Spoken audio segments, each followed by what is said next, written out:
Hello বন্ধুরা, তোমরা সবাই কেমন আছো? আশা করি সকলেই খুব ভালো আছো, আর আমিও ভীষণ ভালো আছি। তোমাদের আরেকবার পূজাস কিচেনে সকলকে স্বাগত। আজকে আরেকটি নতুন রেসিপি নিয়ে চলে এসেছি বন্ধুরা। সেটি হলো একটি খিচুড়ি রেসিপি তোমাদের সাথে শেয়ার করব। সামনেই কিন্তু শিবরাত্রি পুজো, তাহলে কিন্তু পুজোতে যদি এরকম ধরনের খিচুড়ি আর বাঁধাকপির সবজি ভোলে বাবাকে ভোগ নিবেদন করা হয়, তাহলে কিন্তু আর কোনো কথাই হয় না, কি বলো? বাড়িতে যদি কোনো রকম কোনো গেস্ট আসে এই পূজা পার্বণের দিনে, তাদের যদি তোমরা এরকম করে ঠাকুরকে ভোগ নিবেদন করে তাদের যদি প্রসাদ দাও, তারা কিন্তু খুবই খুশি হয়ে যাবে। একদমই সিম্পল রকমভাবে, একদমই আলাদা স্বাদে কিন্তু তোমাদের সাথে রেসিপিটি আজকে শেয়ার করব, এই শীতের দিনে সবজি দিয়ে ভোগের খিচুড়ি। তাহলে চলো, রেসিপির সমস্ত উপকরণগুলি আমি আমার ডেসক্রিপশন বক্সে দিয়ে দেবো, তোমরা সবাই দেখে নেবে যে কি কি নিয়েছি। সবার প্রথমে আমি বেশ কিছুটা গোবিন্দভোগ চাল নিয়ে নিয়েছি। একটি পাত্রের মধ্যে আমি বেশ কিছুটা গোবিন্দভোগ চাল নিয়ে নিলাম। খুব ভালো মতো করে 2 থেকে 3 বার কিন্তু চালটিকে পরিষ্কার করে ধুয়ে আমি জলে ভিজিয়ে রেখে দিব। যেই মাপের আমি চাল নিয়েছি সেই মাপেরই কিন্তু অতটাই আমি ডালও নিয়ে নিব। এটি কিন্তু খুবই গুরুত্বপূর্ণ বন্ধুরা। অনেক সময় কি হয়, আমরা সাধারণত যেরকম বাড়িতে খিচুড়ি বানাই, আমরা কিন্তু চালটা বেশি নিই, অনেক সময় ডালটা কিন্তু কম নিই, কিন্তু এই খিচুড়িতে কিন্তু সমান সমানই দিতে হবে দুটোকে। তারপর এখানে চালটিকে ধুয়ে আমি ভিজিয়ে রেখে দিলাম। তারপর একটি পাত্রের মধ্যে একটি মশলা তৈরি করে নিচ্ছি। আমি খিচুড়িতে বাঁধাকপিতে দুটোতেই কিন্তু এই মশলাটি ব্যবহার করব। তারপর দিয়ে দিলাম গোটা জিরে, শুকনো লঙ্কাটা ভাজা হয়ে গেলে পরে তারপর দিচ্ছি গোটা ধনে, 2টো তেজপাতা, আর দেবো সব রকমের গরম মশলা দিয়ে খুব ভালো মতো করে নাড়াচাড়া করে হালকা যখন একটি স্মেল বেরোবে, গন্ধ বেরোবে, তখন কিন্তু আমি এটাকে ঠান্ডা করে নেব। ঠান্ডা করে নিয়ে নামিয়ে রেখে ঠান্ডা করে নিয়ে মিক্সিতে কিন্তু আমি এটাকে গুঁড়ো করে নেব। এই মশলাটি বন্ধুরা যে কোনো খিচুড়িতে, বাঁধাকপিতে বা ফুলকপির সবজিতে তোমরা যদি এরকম করে বাড়িতে এরকম করে হালকা একটুখানি ভেজে নিয়ে মিক্সিতে গুঁড়ো করে নাও বা শিলনোড়াতে বেটে নাও, তাহলে কিন্তু এই প্রত্যেকটি রেসিপির স্বাদ কিন্তু বন্ধুরা অসাধারণ হয়। দেখো আমি মিক্সিতে নিয়ে নিয়েছি, খুব ভালো মতো করে কিন্তু গুঁড়ো করে রেখে দিলাম। তারপর এখানে আমি খিচুড়িতে আর বাঁধাকপিতে দেওয়ার জন্য আমি বেশ কিছুটা আদা কিন্তু মিক্সিতে বেটে রেখে দিয়েছি। তারপর একটি পাত্রের মধ্যে বেশ কিছুটা আমি মুগ ডাল নিয়ে নিলাম। এটিকে কিন্তু আমি ভেজে নেব। দেখো আমি যেই বাটির মাপে চাল নিয়েছিলাম, গোবিন্দভোগ চাল, সেই মাপেরই কিন্তু মুগ ডাল নিয়ে নিয়েছি। তারপর খুব ভালো মতো করে ভাজা ভাজা করে নেব। অনবরত কিন্তু নাড়তে হবে এটিকে, না হলে অনেক সময় নিচে লেগে যাওয়ার ভয় থাকবে, ডালটি কিন্তু পুড়ে যাবে, আর আমাদের খিচুড়িটি কিন্তু খেতে কিন্তু একদমই ভালো হবে না। তারপর খুব ভালো মতো যখন ভাজা ভাজা হয়ে যাবে বন্ধুরা, খুব সুন্দর একটি মিষ্টি গন্ধ বেরোবে, তখন আমি বেশ কিছুটা পরিমাণ মতো জল দিয়ে দিলাম ডালটিকে সিদ্ধ করার জন্য। ডালটিকে সিদ্ধ করার জন্য জলটি দেওয়ার পর তারপরে পরিমাণ মতো হালকা একটুখানি নুন দিয়ে দিলাম। পরেও আমরা আবার খিচুড়িতে নুন ব্যবহার করব। তারপর খুব ভালো মতো করে নাড়াচাড়া করে যখন দেবো ডাল থেকে এরকম করে ফেনাটি উঠে এসছে, তারপরে আমি ফেনাটিকে কিন্তু ফেলে দেবো। ফেলে দেওয়ার পর খুব ভালো মতো করে নাড়াচাড়া করে আমি কিন্তু ডালটিকে খুব ভালো করে সিদ্ধ করে নেব। আরেকদিকে আরেকটি পাত্রতে বেশ কিছুটা আমি সরষের তেল নিয়ে নিলাম। সরষের তেলটি দেওয়ার পর বন্ধুরা আমি কিছু ফোড়ন দিয়ে নিচ্ছি। যখন দেখবো তেলটি খুব ভালো মতো করে গরম হয়ে গেছে, তখন আমি কিছু ফোড়ন দিয়ে নেব। গোটা জিরে, গোটা শুকনো লঙ্কা, 2টো তেজপাতা, আর গোটা গরম মশলা, আর দেবো হিং। আমি কিন্তু সবার প্রথমে বাঁধাকপিটাকেই করছি, তারপর আমরা খিচুড়িটাকে করব। এই হিংয়ের কারণে নিরামিষ বাঁধাকপির স্বাদ যে কী যে ভালো হয়, তোমরা না খেলে কিন্তু বিশ্বাসই করবে না। একদম ইউনিক রকমভাবে তোমাদের সাথে আজকে রেসিপি দুটি শেয়ার করব। আশা করি তোমাদের সকলেরই কিন্তু ভীষণই ভালো লাগবে। তারপর আলুটিকে দিয়ে দিলাম বাঁধাকপিতে দেওয়ার জন্য। আমি নতুন আলুকে কিন্তু 2 টুকরো করে কেটে রেখে দিয়েছিলাম বন্ধুরা। খুব ভালো মতো করে ভাজা ভাজা করে নেওয়ার পর তখন আমি 2টো টমেটো কেটে রেখে দিয়েছি বাঁধাকপিতে দেওয়ার জন্য, সেটিকে দিয়ে দিলাম। খুব ভালো মতো করে নাড়াচাড়া করে দিয়ে দিচ্ছি 2 টেবিল চামচ মতো আমি আদা বাটা দিয়ে দিলাম। খুব ভালো মতো করে নাড়াচাড়া করে নিয়ে তারপর দিচ্ছি আমি এখানে 4-5টার মতো কাঁচা লঙ্কা দিয়ে দিলাম। ঝালটি কিন্তু অবশ্যই তোমরা তোমাদের ইচ্ছে মতো অ্যাড করতে পারো। তারপর দেখো আমি বেশ কিছুটা বাঁধাকপিটিকে কেটে রেখে দিয়েছি ঝিরি ঝিরি করে, খুব ভালো করে ধুয়ে পরিষ্কার করে কিন্তু কেটে রেখে দিয়েছিলাম আগের থেকেই।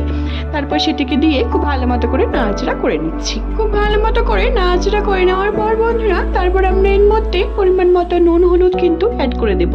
তোমরা বিশেষ করে বন্ধুরা এই হিং দিয়ে বাঁধাকপির সবজিটি কি যে ভালো হয় খেতে খিচুড়ির সাথে, বিশেষ করে এই শীতের দিনে কিন্তু একদমই জমে যায়। তারপর দেখো খুব ভালো মতো করে নাড়াচাড়া করে নেওয়ার পর আমি কিন্তু নুনটি অ্যাড করে দিয়েছি। অ্যাড করে দেওয়ার পর খুব ভালো মতো করে আবার নাড়াচাড়া করে নিয়েছি বাঁধাকপিটিকে। তারপর দিচ্ছি 1/2 টিস্পুনের মতো আমি দিচ্ছি হলুদ গুঁড়ো, আর দিচ্ছি 1 টেবিল চামচ মতো আমি কাশ্মীরি লঙ্কার গুঁড়ো, জাস্ট কালারের জন্য। খুব ভালো মতো করে নাড়াচাড়া করে আমি এটিকে ঢেকে কিন্তু সিদ্ধ করে নেব। অন্যদিকে আমাদের ডালটি কিন্তু খুব ভালো করে কিন্তু সিদ্ধ হয়েই এসছে, আর একটুখানি কিন্তু হবে। তারপর খুব ভালো মতো করে নাড়াচাড়া করে নিয়েছি। আবার আমি বাঁধাকপিটিকে, দেখো বন্ধুরা আমাদের বাঁধাকপিটি কিন্তু প্রায় হয়েই এসছে। তারপর দিচ্ছি 1 টেবিল চামচের মতো ধনে গুঁড়ো আর জিরে গুঁড়ো দিয়ে খুব ভালো মতো করে নাড়াচাড়া করে আমি কিন্তু আবার এটিকে ঢেকে কিন্তু সিদ্ধ করে নেব। তোমরা বিশেষ করে বন্ধুরা এই বাঁধাকপির সবজিটি খুবই ভালো লাগে খেতে। তোমরা একবার ট্রাই করে আমাকে জানিয়ে বন্ধুরা তোমাদের এই বাঁধাকপির সবজিটি কেমন লেগেছে।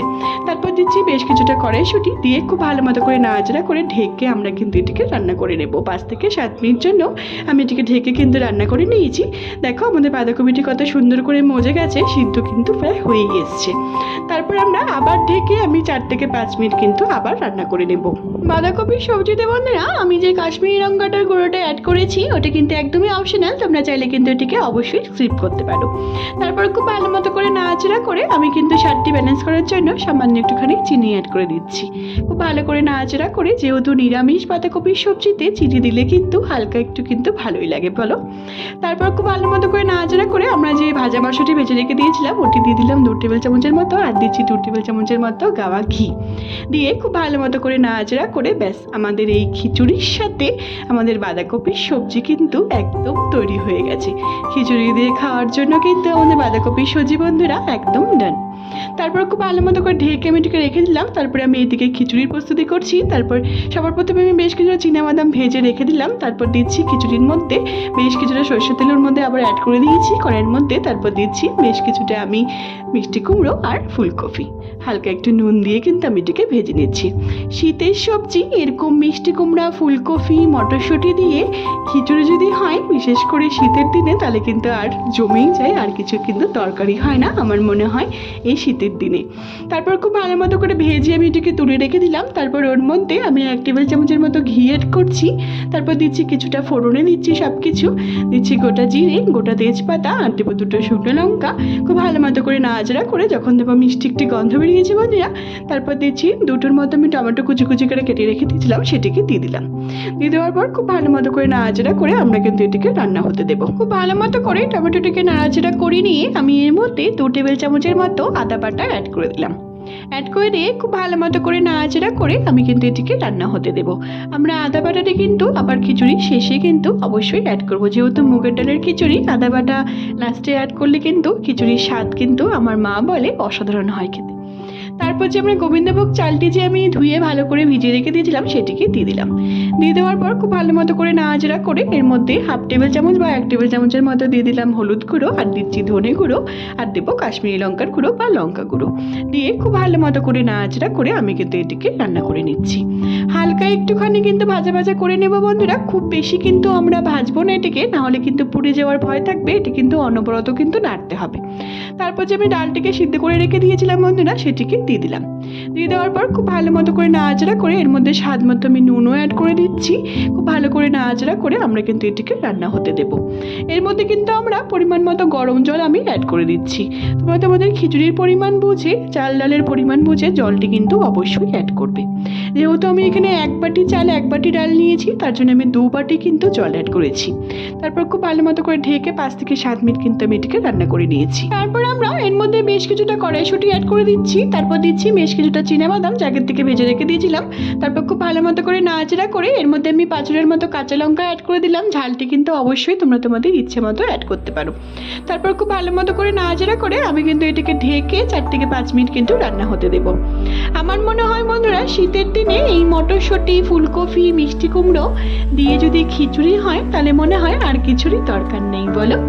তারপর তোমরা যে যেরকম সবজি খেতে পছন্দ করো সেরকমই সবজি কিন্তু এর মধ্যে অবশ্যই অ্যাড করতে পারো।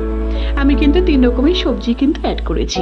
তারপর সেগুলিকে দিয়ে ভেজে রাখা ফুলকপি আর ভেজে রাখা মিষ্টি কুমড়াটিকে দিয়ে খুব ভালো মতো করে নাড়াচাড়া করে আবার 2 থেকে 3 মিনিট কিন্তু এটিকে রান্না করে নিয়েছি। আমাদের ভোগের খিচুড়ি কিন্তু বন্ধুরা অলমোস্ট ডান, একদম কিন্তু তৈরি হয়ে গেছে। ঠাকুরকে নিবেদন করার জন্য একদম কিন্তু তৈরি।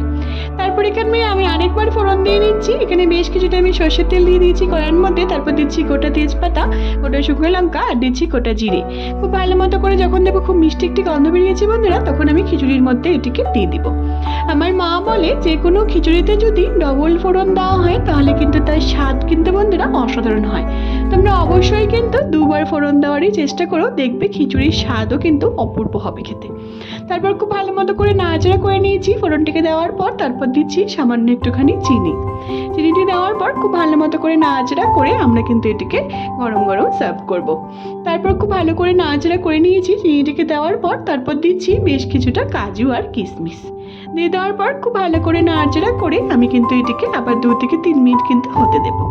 তারপর যে আমরা আদাটাকে বেটে রেখে দিয়েছিলাম বন্ধুরা, সেটিকে আমরা অ্যাড করে দিলাম। অ্যাড করে দিয়ে খুব ভালো মতো করে নাড়াচাড়া করে আমরা কিন্তু এটিকে আবার 1 থেকে 2 সেকেন্ড আমি কিন্তু হতে দেবো। আদাটাকে অ্যাড করার পর আমরা যে ভাজা মশলাটিকে ভেজে রেখে দিয়েছিলাম বন্ধুরা খিচুড়িতে দেওয়ার জন্য, সেটি আমি 2 টেবিল চামচের মতো এর মধ্যে অ্যাড করে দিলাম। এই ভাজা মশলাটি দেওয়ার কারণে খিচুড়ির স্বাদ কিন্তু অসাধারণ হয় খেতে। তারপর দিচ্ছি সবশেষে দেব 2 টেবিল চামচের মতো কাওয়া ঘি। ব্যাস, আমাদের ভোগের খিচুড়ি কিন্তু একদম তৈরি হয়ে গেছে। ভোগের জন্য কিন্তু আমাদের খিচুড়ি কিন্তু একদম তৈরি বন্ধুরা। এই খিচুড়ি তোমরা একবার অবশ্যই বাড়িতে ট্রাই করে আমাকে জানিও বন্ধুরা। তোমাদের এই ইউনিকভাবে নতুনভাবে শীতের সবজি দিয়ে তোমাদের সাথে ভোগের খিচুড়ি রেসিপি আজকে শেয়ার করেছি। আশা করি তোমাদের ভীষণই ভালো লাগবে। যদি ভালো লেগে থাকে তাহলে অবশ্যই অনেক অনেক অনেক বেশি কিন্তু শেয়ার করার তোমাদের সকলকে অনুরোধ রইল আমার এই রেসিপিটিকে। আমি বাঁধাকপির সবজি, বেগুন ভাজা আর পাঁপড় ভাজা দিয়ে আমি কিন্তু এটিকে সার্ভ করছি। তোমরা সকলেই কিন্তু অবশ্যই একবার ট্রাই করে আমাকে জানিয়ে বন্ধুরা তোমাদের এই ইউনিকভাবে বাঁধাকপির সবজি আর খিচুড়ির রেসিপিটি কেমন লেগেছে। আশা করি তোমাদের এই রেসিপি দুটি ভীষণই ভালো লাগবে। একবার সকলকে ট্রাই করা কিন্তু আমার সকলকে অবশ্যই অনেক বেশি অনুরোধ রইল। আমি বেগুন ভাজার সাথে, পাঁপড় ভাজার সাথে আর বাঁধাকপির সাথে কিন্তু আমি এটিকে সার্ভ করেছি। তোমরা তোমাদের ইচ্ছে মতো সবজি দিয়ে কিন্তু অবশ্যই এটিকে সার্ভ করতে পারো। ভোগের খিচুড়ি যদি এরকম করে ঠাকুরকে নিবেদন করা হয়, বা বাড়িতে যদি কোনো রকম কোনো গেস্ট আছে তাদেরকেও যদি তোমরা ঠাকুরকে ভোগ নিবেদন করার পরে তাদেরকে দাও বন্ধুরা, তারা কিন্তু খেয়ে কিন্তু খুবই প্রশংসা করবে। তোমাদের সাথে একদম সিম্পলভাবে ইউনিকভাবে 2টো রেসিপি তোমাদের সাথে আজকে শেয়ার করেছি। আশা করি তোমাদের সকলেরই ভীষণই ভালো লাগবে। অবশ্যই একবার ট্রাই করে আমাকে জানিও বন্ধুরা তোমাদের রেসিপি দুটি কেমন লেগেছে। তোমরা যদি আমার চ্যানেলে নতুন বন্ধু হয়ে থাকো বন্ধুরা, তাহলে অবশ্যই আমার চ্যানেলটাকে সাবস্ক্রাইব করতে কিন্তু একদমই ভুলো না, যাতে আমি যখনই কোনো নতুন রেসিপি আপলোড করবো তোমরা সেই রেসিপিগুলি সবার প্রথমেই পেয়ে যাবে। আর যে সকল বন্ধুরা অলরেডি আমার চ্যানেলটিকে সাবস্ক্রাইব করে ফেলেছে তাদের কিন্তু অসংখ্য ধন্যবাদ। শুধুমাত্র শিবরাত্রিতে না, যে কোনো পুজোর অনুষ্ঠানেই কিন্তু তোমরা এই খিচুড়ি বাঁধাকপির সবজিটি অবশ্যই বানিয়ে ঠাকুরকে ভোগ নিবেদন করতে পারো। আশা করি সকলেরই ভীষণই ভালো লাগবে। আমার ফেসবুকেও একটি রান্নার পেজ আছে বন্ধুরা, সুইট কিচেন দিয়ে, সেটি লিঙ্ক আমি সবশেষে তোমাদের সাথে শেয়ার করে দেবো। সেটিকে ফলো করার আর অনেক অনেক অনেক বেশি শেয়ার করার কিন্তু তোমাদের সকলকে অবশ্যই অনেক বেশি অনুরোধ রইল। সবাই ভালো থেকো বন্ধুরা, সুস্থ থেকো। আবার নেক্সট ভিডিওতে দেখা হচ্ছে নতুন একটি রেসিপি নিয়ে। যদি ভালো লেগে থাকে আমার এই 2টো রেসিপি, তাহলে কিন্তু অনেক অনেক অনেক বেশি শেয়ার করো। আর অবশ্যই আমাকে কমেন্টের মাধ্যমে জানিও বন্ধুরা তোমাদের রেসিপি দুটি কেমন লেগেছে। আশা করি তোমাদের সকলেরই ভীষণই ভালো লাগবে। টাটা।